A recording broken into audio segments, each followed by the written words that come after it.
welcome back. This is the 10th session on measure theory, 4th session on Lebesgue measurable sets. Today, as I said in the last session, we are going to discuss about the regularity of the Lebesgue measure. Okay, you should think of this, as I said, something kind of approximating Lebesgue measurable sets, which could be very weird, but in terms of somewhat topologically easier sets like closed sets, open sets, compact sets, etc. That is the main idea, main result of this section. This is very important, especially if you want to do a lot of analysis on Euclidean spaces or locally compact spaces. Of course, we have not defined measure theory there, but this kind of properties are very important. Okay, sometime later I will explain where it is important, but let us get started. So, what we want to prove is the following theorem. Okay, it doesn't seem to work. So, just 1 second. I enable writing. Let me see whether it works.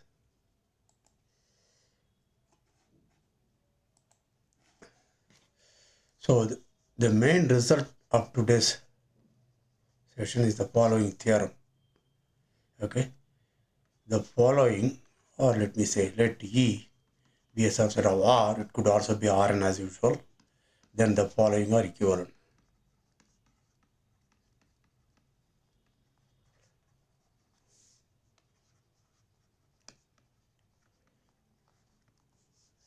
Okay, what is the first one? E is measurable. The second one says I can approximate this any measurable set by means of an open set. What do I mean by that? For any positive epsilon, there is an open set G in R or Rn such that okay, E is contained in G and measure of G minus E is less than epsilon. So think of this as a picture. I have this my E, then I have an open set.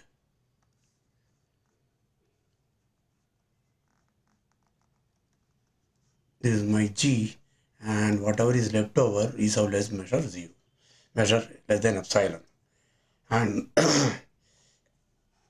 notice that G is open, therefore it is measurable, E is measurable, therefore G complement E, that is also measurable. Therefore M of G minus E makes sense. Okay. Now what is the third one? Third one says, okay, there exists an F sigma set. Okay, call it, sorry, I want G delta set, right? G delta set G said that E is contained in G and measure of G minus E is 0. Recall what is a G delta set? When I say some G is a G delta set, that means G is intersection of open sets Gn, where Gn is open. It's a countable intersection, right? See, finite intersection of open sets is open, but countable intersection of open sets will not be open. Yeah, by the way, in yesterday, when I concluded something about F sigma G delta sets are, okay, I said they are open. What I meant was measurable. Okay, yesterday I wrote, therefore, any G delta or X sigma set is, I wrote open. What I meant was measurable. But all of you are smart, you would have understood that was a slip of my tongue. Anyway, okay. The fourth one says, given epsilon positive, there exists a closed set F such that F is contained in E and measure of E minus F is less than epsilon. Okay. And fifth one says there exists an F sigma set F, so that F is contained in E and measure of E minus F is 0. Okay, so again, if you want a picture, let us keep a picture. This is my E, and there is an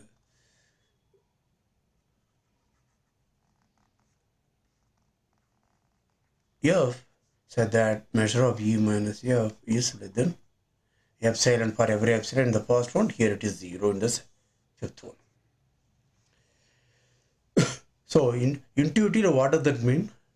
It means the second condition says I can approximate any measurable set. I can approximate any measurable set from above, okay, by covering it by means of an open set, and the difference in measure from the open set minus removal of the measurable set is less than epsilon. And in the case of closed set, what it says is I can approximate any measurable set from inside. Remember Darbo's sums on Riemann integration? It's something like that. I can approximate their measurable set from below by means of closed sets, from above by means of open sets. Think of this kind of thing. That is the way I said it's approximating. Okay, it shows that I can approximate any measurable set by means of open sets from above or by means of closed sets from below. That is the basic idea. Okay. So let us go through the proof now. The way we prove, okay, the proof, okay, we will show that 1 implies 2, implies 3, and implies 1. Okay, essentially by taking complements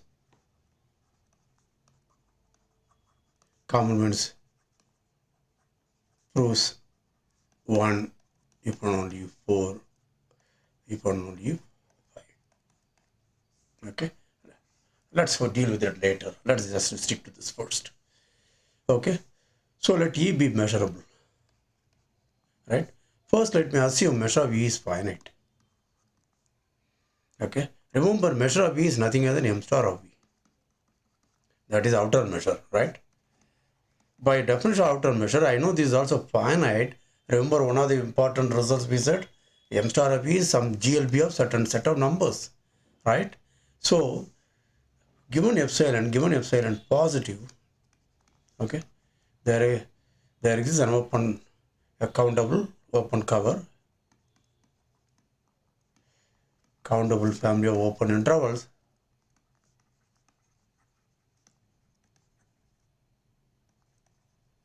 say Jn, so that what happens? E is contained in union Jn, that's the definition of outer measure, and m star of E is, so I have m star of E, and this is the greatest lower bound, and you say plus epsilon, therefore this is m star of E. Okay, this is the greatest lower bound, therefore this cannot be a lower bound, therefore there exists some here. Okay, this is something length of Jn, right? Go to the definition, so that means there exists Jn such that E is contained in Jn and summation length of Jn is less than m star of E plus epsilon. This is where we needed the finiteness. Okay, if it's infinite, this doesn't make sense. Okay, now where do I find my open set G? Remember, these are all open intervals, and how? Okay, any arbitrary union of any open interval is open set. Any arbitrary union of open sets is open. Therefore, if I put my G equal to union Jn, then G is open. Right? And now G is open. Now, what is it I have to prove? I have to say m star of G minus E. Okay. Now notice that G is open and hence G is measurable. Therefore, G minus E is measurable. Right? Now G is union of E union G minus E. This is a disjoint union. Therefore, the measure adds up. M star of G equals to m star of E plus m star of G minus E. This is m actually measure, sorry. Okay, this is measure, right? Therefore, m of G minus E equal to m of G minus m of E. But m of G is less than m of E plus epsilon minus m of E is equal to epsilon. So we proved the result. Therefore, we proved 1 implies 2. So pause, review, proceed.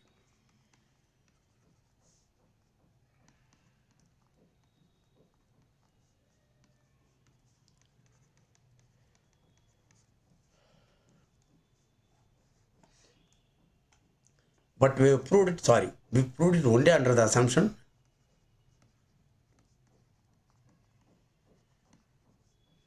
m of E is finite. We still have to prove the general result. Sorry, we have not completely proved. Okay, so let us look at the general case.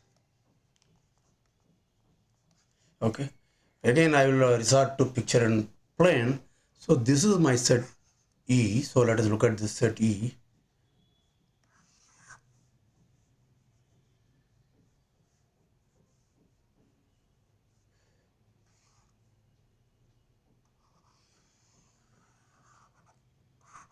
This is my E.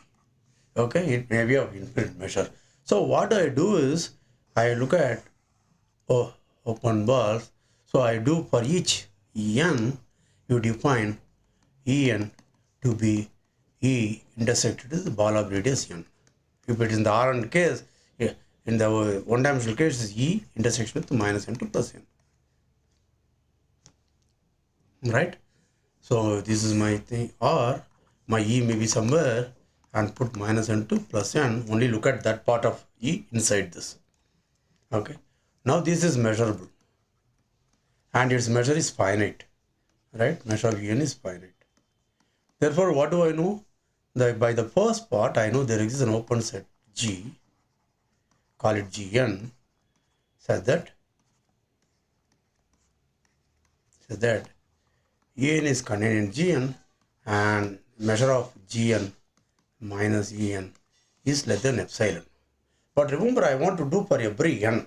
By now, you had already seen in measure theory, whenever we wanted to have a countable family and epsilon, what did you do? Do you remember? We did minus 2 to the power n. That's it. For this epsilon, there exists an open set Gn. Do you follow that? Now, what will be G? Obvious thing is take G equal to union Gn. This is an open set. Okay. And what is E and union? Union N is E. Therefore, E is contained in G. Okay. So we found that. Next, I want to look at what is G minus E. So I have to prove measure of G minus E is less than epsilon. This is what I have to prove. Right? The trick is easy. What is G minus E? G minus E is union of Gn minus union of En. Right? Union of En is E. But this we say this contained in union Gn minus En. Again, draw picture, you will see this. Okay? And in fact, it would be strict, but I don't want to spend time. Okay? But you claim this is contained in this. Suppose I prove this, then it's very clear, because m of G minus E, G is contained in, therefore it's less than or equal to by monotonicity m of union Gn minus En. This is by monotonicity.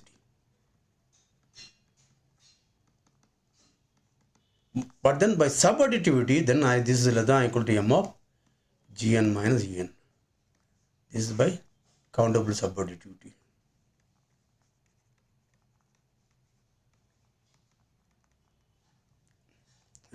But this is less than strictly epsilon into 2 to the power minus n, which is epsilon. Okay. So I only need to prove this. So understand this? Yeah. So I have to prove only this portion. That is very easy.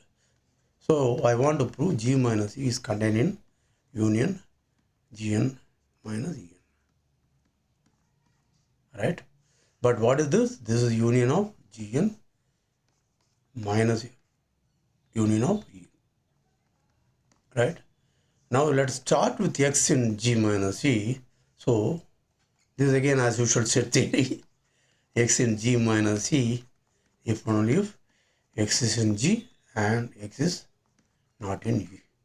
X is in G, but G is union of Gn. That means there exists N in N, so that X belongs to Gn.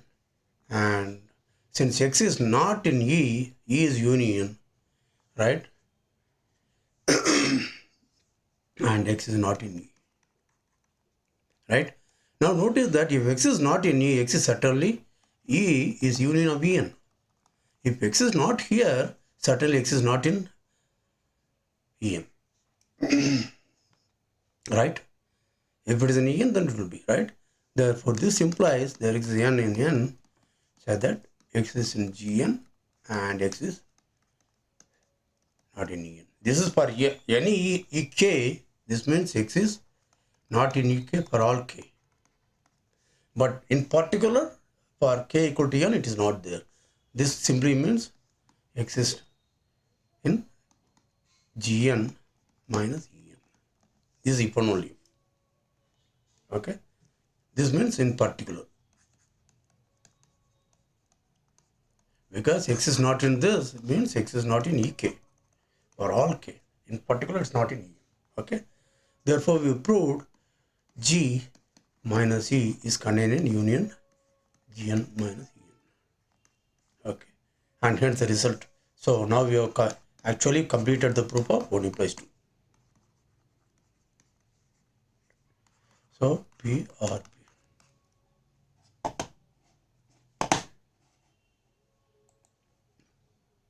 You see that every time lot of measure theory, sorry, set theory. That is why a lot of students have problem. Okay. And in fact, I would suggest in this particular case, try to draw a picture of Gn, En, etc. and see, find out conditions when strict inequality holds. Okay. At least construct some example. It is fun. But we don't need it, but it will make you understand. Yeah. Okay. Now let's go to the second thing. So now I want to prove 2 implies 3. 2 implies 3. What is 3? Existence of G delta set. That's very easy because suppose E is a measurable, sorry, E is a set, okay, with what property? For every epsilon, in particular for every epsilon equal to 1 upon n, there is an open set Gn, so that measure E is contained in Gn and measure of Gn minus E is less than 1 by n. Do you understand that? We are assuming E has property 2. What is the property 2? For every epsilon positive, there is an open set G. Therefore, I am taking epsilon equal to 1 upon n.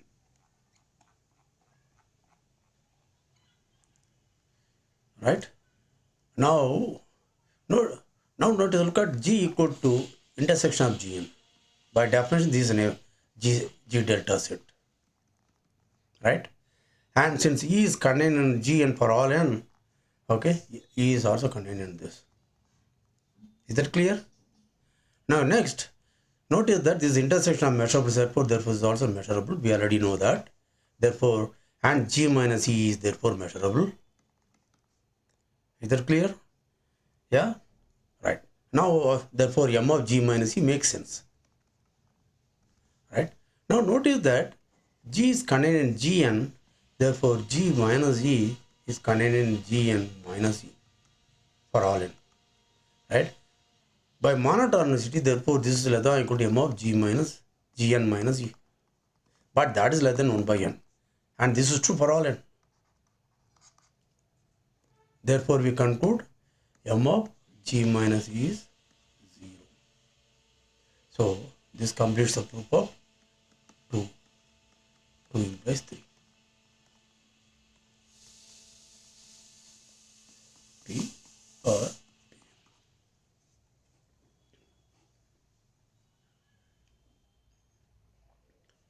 Next we want to prove 3 implies 1. Okay, what does it mean? I have E and I have a G delta set such that E is contained in G and measure of G minus E is 0. Right? So what is it I want to prove? I want to prove E is measurable. Yeah? How will I prove that? So I have my E and I have my G delta set.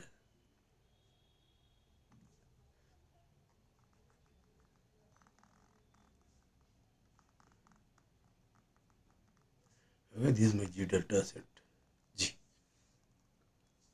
Right? Okay. So I want to show this is measurable. So how do I show that? So you can see it differs only by some set of measures here. Somehow I have to make use of that. Remember, this is one of the important results. Okay, okay. About Lebesgue measure is if A is of measure 0, if m star of A is 0, and then implies A is measurable, right? So in particular, whenever A is of measure 0 and B is a subset of A and m star of B is less than or equal to m star of A, which is equal to m of A, which is equal to 0, that means B is automatically measurable. That is, if I have a set of measures 0, any subset will also be measurable. I already remarked that earlier. That means there are a lot of measurable sets. Okay, right. Anyway, come back. So the idea here is to express the E. So how will I do that? Okay, just try to find out. It's again set theory. Can you find your way out? As I said, it's set theory. Let us do that. The picture should show that. Okay. So how will I get my G? From G, how will I get my E? I can E minus, take from G, and what are the things I have to throw out? I have to throw out everything here.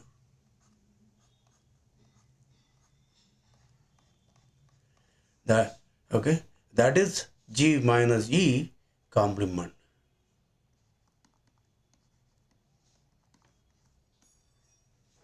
Yeah, this is G, this is E, G minus E is this fellow. Okay, I throw away the complement. Okay, when I intersect, sorry, is it intersection? Yeah, sorry, let me draw a picture slightly better so that the idea will be clear. So I have, let me draw a small e and assume this is G. Okay, right? This is my G minus E. These are measure 0. Since it's not measure 0, I want to draw it small. That gives a problem. All right. Now, this is G minus E. Right? So, these are measure 0. So, its a complement is what we are looking at. Complement will be all these fellows. Right? Sorry, maybe I will draw a different thing. Okay, G minus E is complement. This will also be G minus E. Right? So when I try to throw away this, what I will get will be, then I intersect it. Okay, this is intersection. Okay, is that clear? So when I intersect G, we'll, as usual, we'll give proof. Okay, right. But try to draw the picture. This is E, and this is G minus E I have drawn. G minus, okay. This is G minus E. Take all the common. This will also be G minus E. This is also there. So when I intersect with G, the only fellow who is left out will be this. Right? So let us give a proof. So let X belong to E. Okay, then certainly X belongs to G because E is contained in G. Right? And then what I am looking at? I am looking at only G minus E complement, right? Yeah, right. That's what I wanted. Since X is in G, then I want to say See, what is G minus C complement? G intersection G minus E complement. Let me do it properly. This is G intersection E complement that is equal to G intersection, okay, G complement union E, right? That is equal to G intersection G complement union G intersection E, which is E. Is it okay?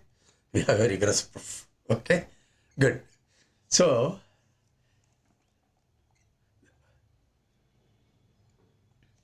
now G minus E is a measure 0. That means G minus E is measurable.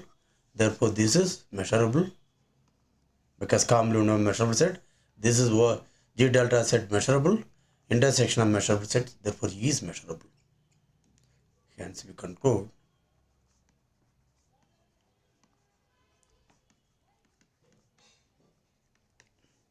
So, pause, review, proceed.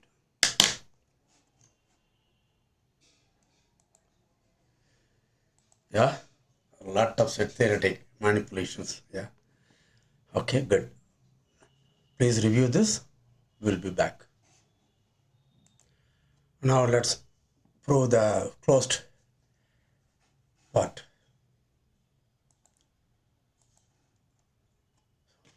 So now we assume E is measurable. I want to prove there exists a closed set.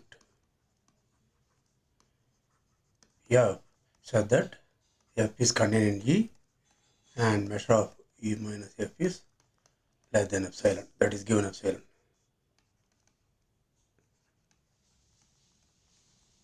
Okay. How do you do that? What we know is if you give me, suppose this is my E, right? Then I know there is an open set. G, right? This measure is 0. But what I want is a closed set which is contained in E. So what do you think I will do? Very easy, right? Look at E complement, that is measurable. Therefore, there exists an open set G, so that E complement is contained in G, and measure of G minus E complement is less than epsilon. Right? Now, since E complement is contained in G, take complements. What do I have? E contains G complement, call this as F. So let F be G complement.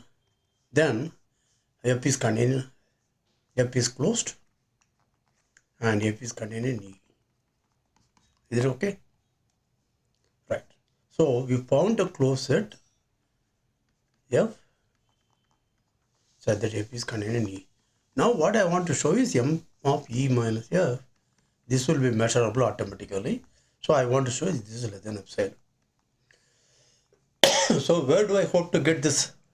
Only from the fact here. Right? So I hope to get it. So how will I do that? Again, let me write a picture. Okay. Let us hope that we get it correctly. This is my E.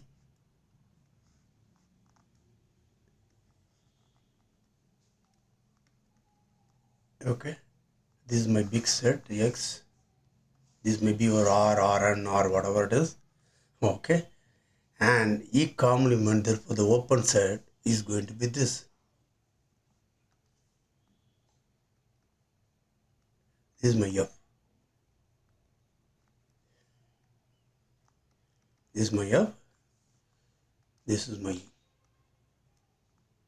Okay. Right.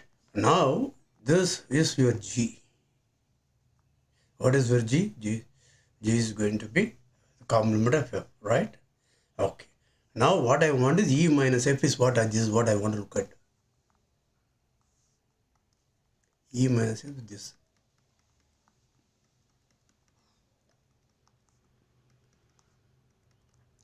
Right? Now notice that this is nothing other than F complement is G, then I intersect with E, I seem to get it. Do you follow that? This is my E. Let me just draw this picture. This is E, right? And whatever is left over is going to be G complement. Okay, let me put G complement. All these are G complement. Oh, maybe I wanted to use a different color.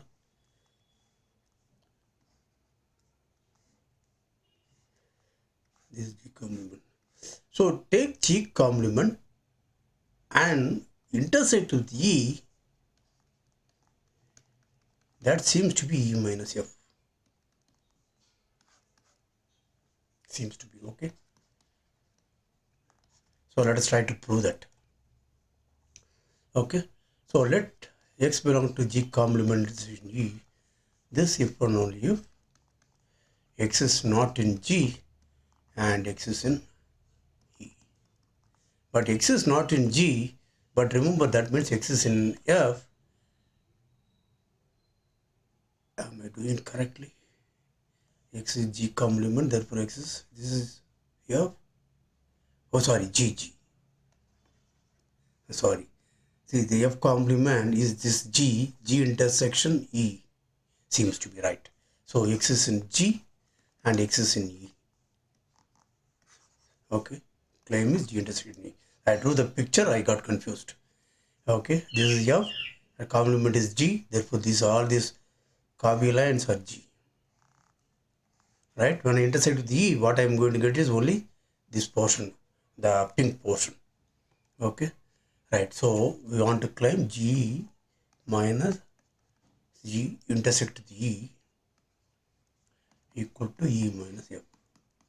This is what we want to check. So let us start. Let X belong to G intersection E. That means if only if X belong to G and X belong to E. But X is in G, same as saying X is not in G complement, which is F, and X is in E. This is if only if X is in E minus F. Okay. This is very easy to prove, right? The only thing is I should have known this. Right? Okay. Come back. So what we know is E minus F is contained in G intersection E. Right? Okay. But what we know is G complement and G minus E complement. Right? This is same as G intersection E is same as G minus E complement, because this is G intersection E complement, but this is G minus E complement, right? Therefore, measure of G intersection E is measure of G minus E complement, that is less than epsilon. So we proved the result. Pause, review, proceed.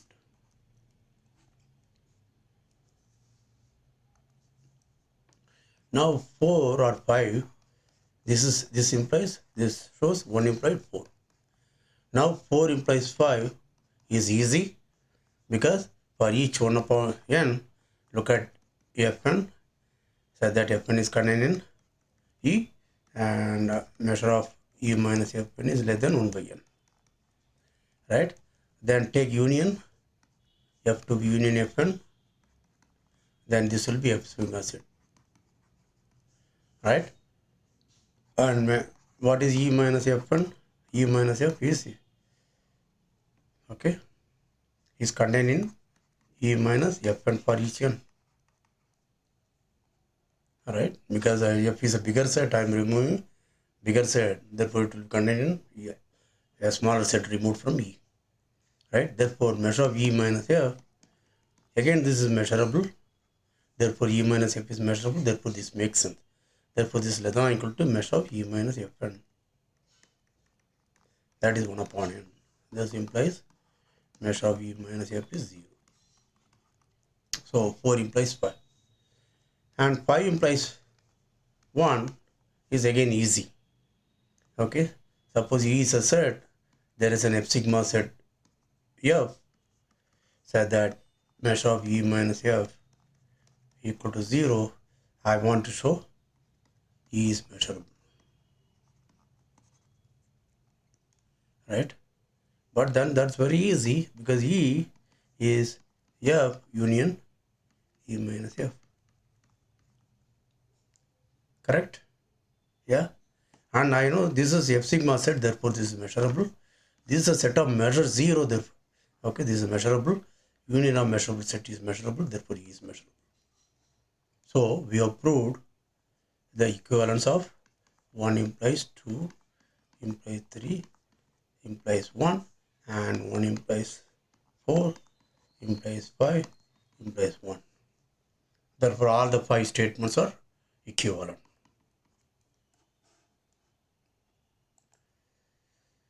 Right? So, we have proved. And I also explained the significance of this result. The next thing is something very important, okay, is can I approximate it by means of compact sets from inside? I know I can approximate a measurable set E from inside by means of closed sets, but can I approximate it by means of compact sets? Right? And that is a little trickier. Okay. So what that we can do, provided we can show that you assume that the set is of finite measure. Okay. Right. So let us prove that result. That is the final result. Okay, that's a one they usually call it regularity property. All these things. Okay. So what we want to prove? Let me write the result. This is a theorem again. Let E be measurable and measure of E finite. Then for every epsilon positive, there exists a compact set K such that K is contained in E and measure of E minus K is less than epsilon. Measure of E minus K is less than epsilon. Yeah. Let me see whether I'm yeah. I was in I did not share the screen. So the theorem we want to prove is let E be a measurable set with a finite measure. Then for every epsilon positive, I can find a compact set K so that K is contained in E and measure of E minus K is. Notice that is almost like our set, closed set, right? Given any set measurable set, I can find a closed set F so that F is contained in E. Therefore, what all I want is we are in R or Rn. Therefore, what all I need is my closed set F should also be bounded, right? So that gives an idea how to do that. Okay. So let us assume, see, this is E is a measurable finite measure. That does not mean E is bounded. E need not be bounded. Right? For example, see, this is a finite measure. Right? You cannot beat it, but it's not bounded. So what we do? So what we do is we do in 2 steps. That is, look at E and look at E intersection En. If you want, take it closed. Okay, this is same as in the case of one variable minus n to plus n. Okay, now this En is bounded, right? Therefore, for this En, I know there is an Fn, okay, a closed set contained in En, and said that measure of En minus Fn is less than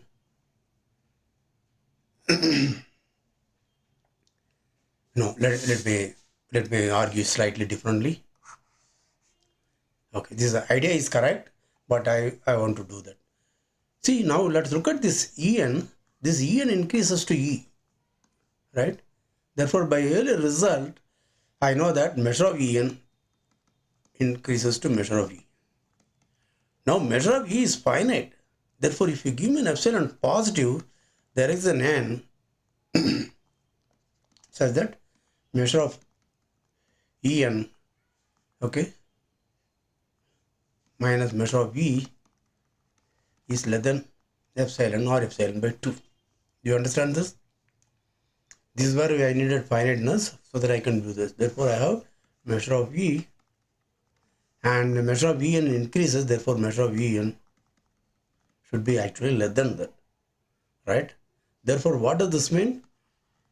Measure of E minus measure of En is less than epsilon by 2, or measure of E is less than measure of En plus epsilon by 2. I hope I am writing it correctly. Because of monotonicity, measure of En will be less than or equal to measure of E, because En is contained in E, right? Therefore, that's always positive. Therefore, this should be less than epsilon. That means this. Okay, good. Okay. Now, for this En, there is an Fn, a closed set, so that Fn is contained in En, and En minus Fn measure is less than epsilon by 2. Yeah, right? Now, keep the picture in mind. I have my compact set. It may be unbound. Okay, sorry, finite set. It may be unbounded. So the picture will be something like this.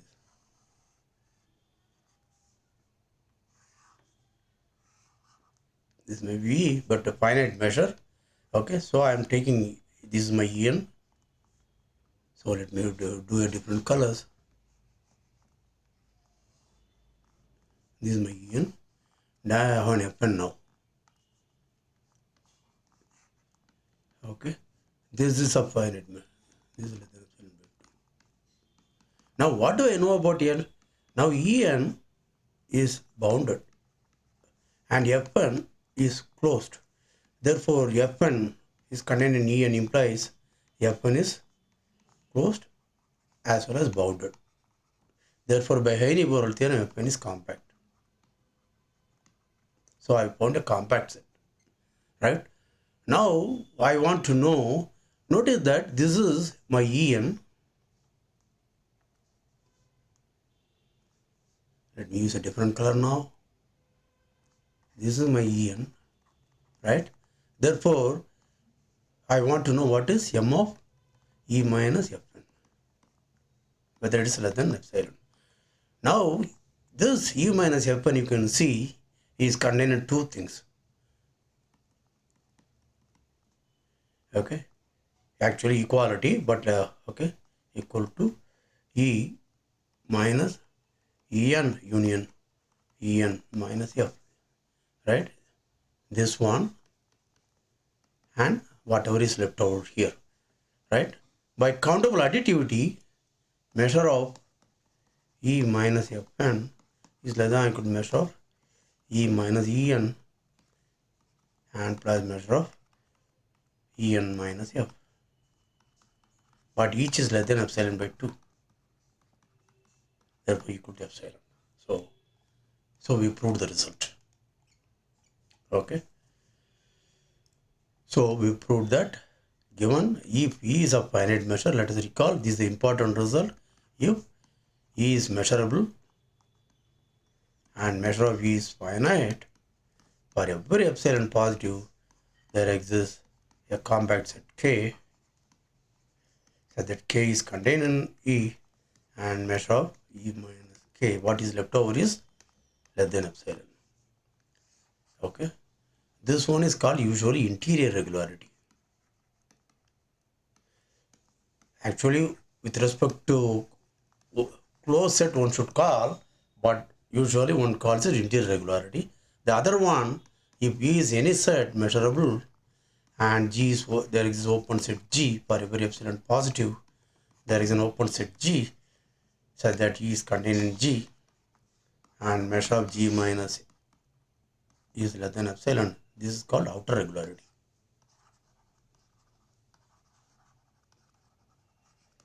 Okay.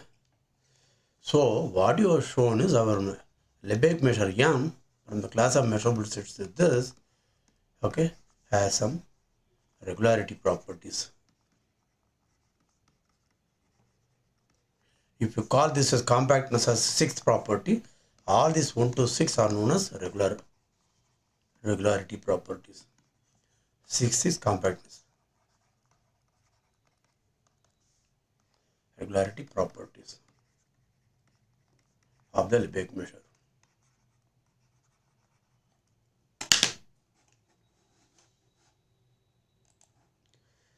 So it has been a long session. Please go through it. So what we have shown is the regularity property. One is I can approximate a measurable set from above by means of open set, from inside by means of a closed set. If I assume the set is of finite measure, measurable set is of finite measure, I can approximate it by means of even a compact set from inside. Okay, this is a very important thing. Okay, please go through the proof. Okay, we will meet again. I will also explain why these are important. Okay, it will require a little bit of topology or measure analysis, but it's good to know why this is important. If you want to do analysis of any kind, okay, as I said, you analyze an RN or something like analysis on locally compact groups or locally compact spaces or general manifolds. Okay, this is going to be very important property. Whenever you have a measure on such things, they should satisfy these properties. So it's very important. Okay, we will meet again. Take care, stay safe.